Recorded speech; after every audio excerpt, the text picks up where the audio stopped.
ਕੰਮ ਹਾਂਜੀ ਕੀ ਹਾਲ ਚਾਲ ਨੇ ਸਭ ਲੋਕਾਂ ਦੇ ਵੀਰਾਂ ਮੀਰਜ਼ਾਨਾ ਸਾਰੇ ਪਾਕਿਸਤਾਨ ਹੋ ਗਏ ਤੇ ਅੱਜ ਅਸੀਂ ਦੋ ਪੰਪਾਂ ਦਾ ਕੰਮ ਕਰ ਰਹੇ ਹਾਂ करने शेयर और सेहत तबीयत सारे ने ठीक है बिल्कुल क्लास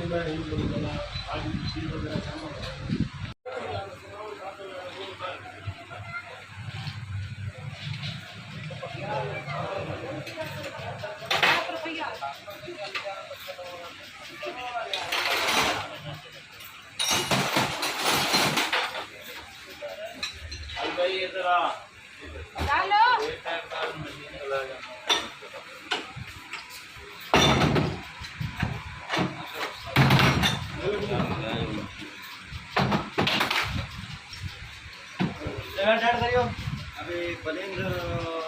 वो कह रहे अपना डालो अपना तो अपना ही पॉलिश होगा नहीं डालो नहीं डालो हाँ 20-22 हज़ार का घर चला जाएगा पैदा भाई नाम ले इसके अपने बनाओ भाई और तेल घुमा के लिए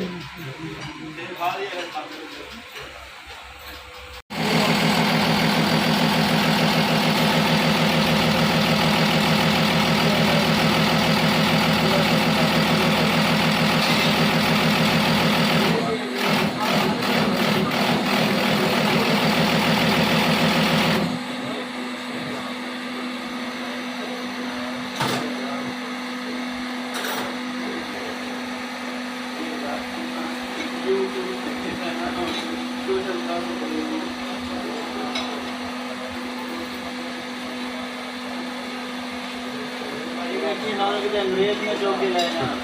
ਤੁਹਾਨੂੰ ਲਿਜਾਣ ਕੇ ਫਾਇਦਾ ਹੀ